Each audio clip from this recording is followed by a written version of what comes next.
Bonjour, chers gestionnaires de la paie, chers comptables, chers responsables des ressources humaines. Moi, c'est Victor Liconet, programmeur VBA, spécialiste en tableau de bord et pilotage de la performance AVL Performance by Excel.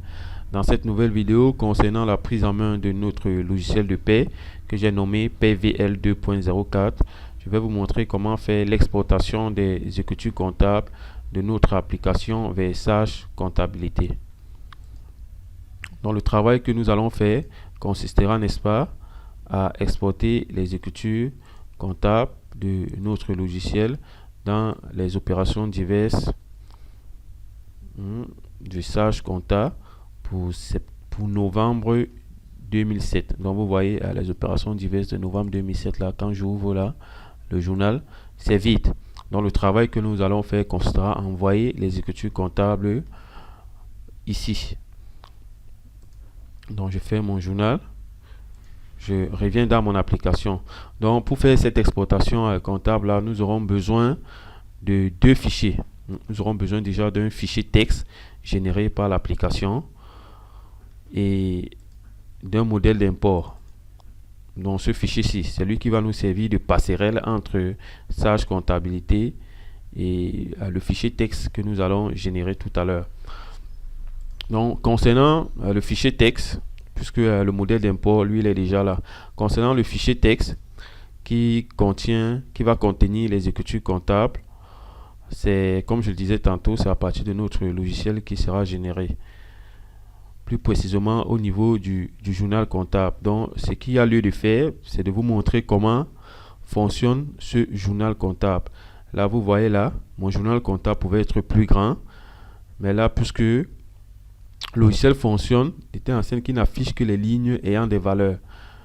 Donc, si je clique là sur afficher toutes les lignes du journal comptable, vous voyez, le journal comptable s'ouvre là, avec les autres lignes qui n'ont pas de valeur.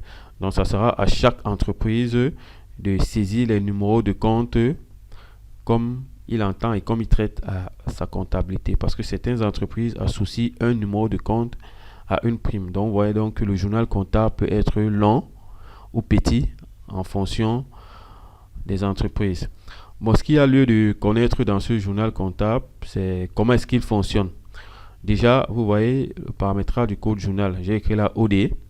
C'est pour faire comprendre à l'application que je vais envoyer mes écritures comptables dans les opérations diverses dans Sage Comptabilité.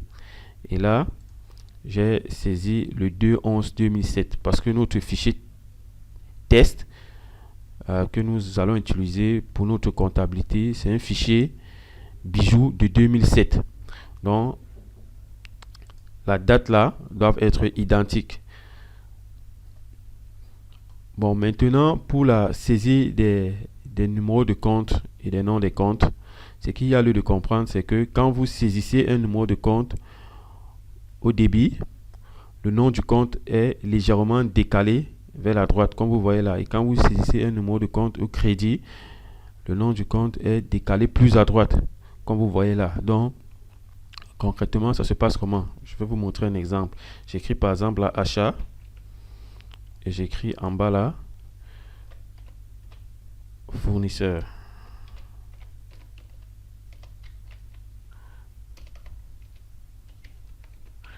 Fournisseur. Donc, je vais écrire achat comme une écriture des débits. Donc, vous voyez, pour le moment là, le thème achat et fournisseur ne sont pas décalés parce que l'application ne les a pas encore indiqué qu'il s'agit d'un numéro de compte au crédit ou au débit. Donc, si j'écris 601, je valide. Vous voyez, achat est légèrement décalé. Et quand je viens écrire ici au niveau des fournisseurs, j'écris 401. Vous voyez, fournisseur est décalé plus à droite pour exprimer le fait qu'il s'agit d'une écriture de crédit. Si j'efface là, vous voyez, fournisseur revient à sa position. Et si j'écris 401 à nouveau là, vous voyez, fournisseur est plutôt légèrement décalé. Donc, c'est ce qu'il y a lieu de connaître au niveau saisie des numéros de compte et de leur nom. Maintenant, concernant les valeurs qui sont au débit et au crédit, ces valeurs proviennent, n'est-ce pas, de l'état des salaires, juste au niveau de la ligne 3. Donc, c'est à partir de cette ligne-là que nous allons prendre les valeurs dont nous aurons besoin pour notre journal comptable. Donc, cette ligne-ci là. Donc, c'est ce qu'on va faire maintenant. Donc, je viens dans mon journal comptable. Bon, je viens. Le journal a synthétisé puisque je suis quitté d'une feuille, je suis revenu. Je clique sur afficher toutes les lignes du journal comptable. Je supprime les anciennes valeurs qui étaient là pour vous montrer comment je vais remplir ces valeurs à nouveau. Donc, je viens déjà au niveau du premier numéro de compte, le 6611, que j'ai appelé appointement des salaires, qui est le salaire de base de l'ensemble des employés. Donc, je viens écrire égal, je viens à état des salaires, je cherche salaire de base. Le salaire de base, c'est là.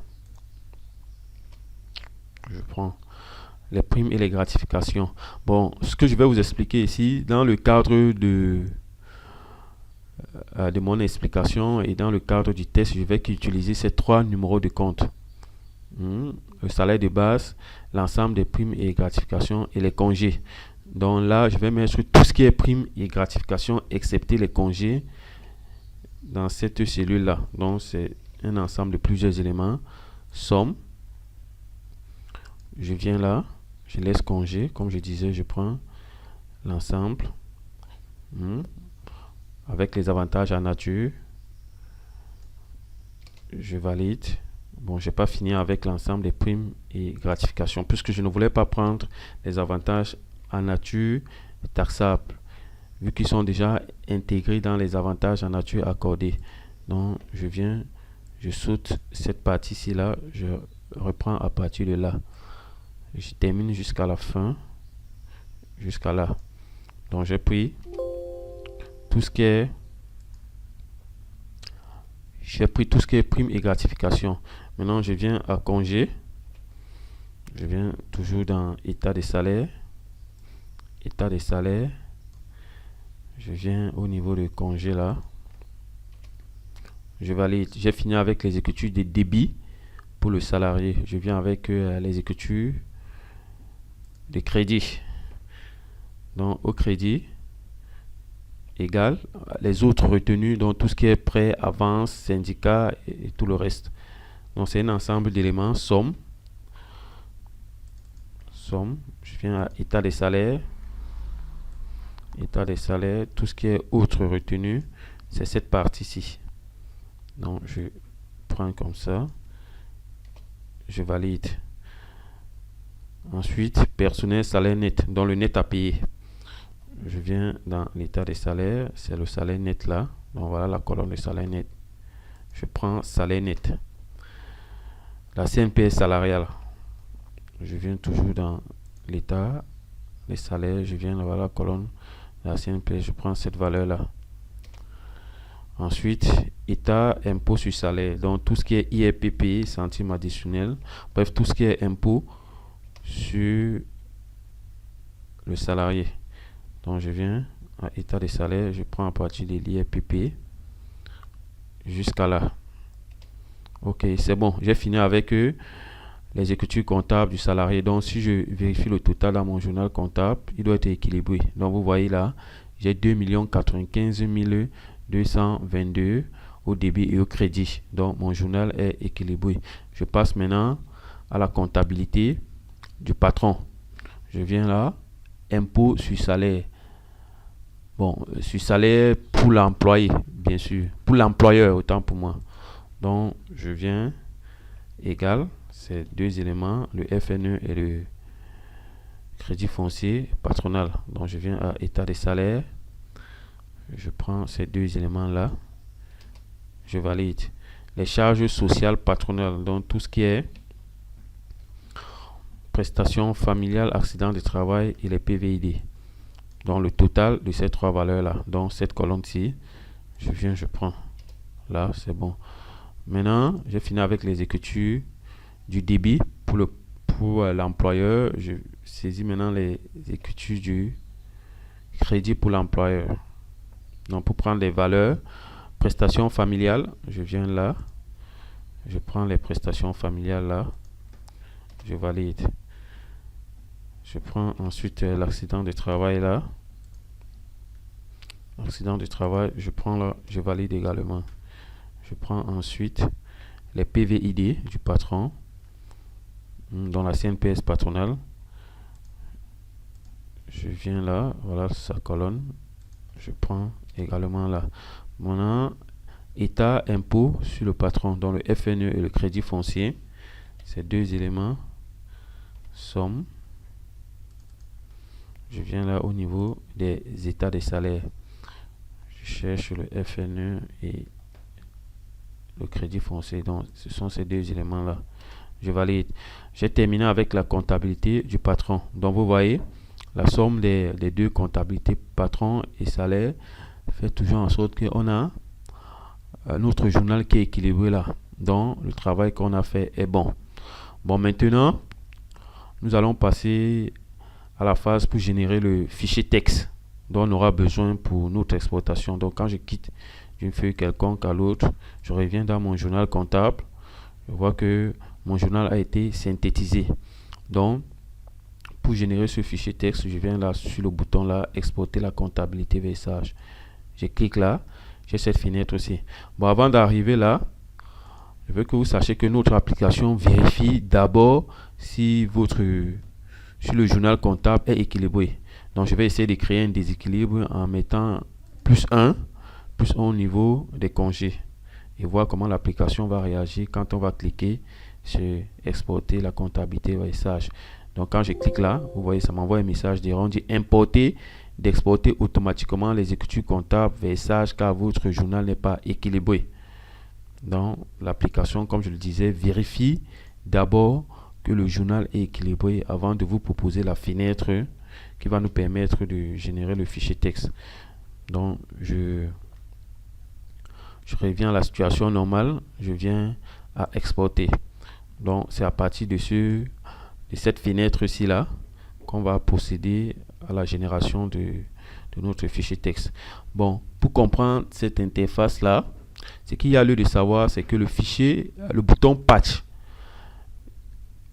il signifie de paramétrer le chemin de sortie du fichier texte dont on va générer. Donc patch veut dire que le chemin texte qui va être généré sera le même chemin où se trouve l'application dans notre classeur. Donc si je clique là sur patch. Donc le chemin d'accès où se trouve le classeur, c'est dans ce même dossier où va aller se loger le fichier texte qu'on va générer tout à l'heure. Bon là, comme c'est rempli, vous ne pouvez pas voir ce qui s'est passé. Donc je vais supprimer là. Quand je clique là, patch. Donc c'est pour que le dossier dans lequel le fichier texte va aller atterrir soit le même dossier où se trouve l'application. Ben moi, je ne veux pas que ça soit ce dossier-là. Je veux qu'il soit dans un sous-dossier de ce dossier. Donc, je viens là, à Browse. J'ai cette fenêtre ici. Je viens, voilà,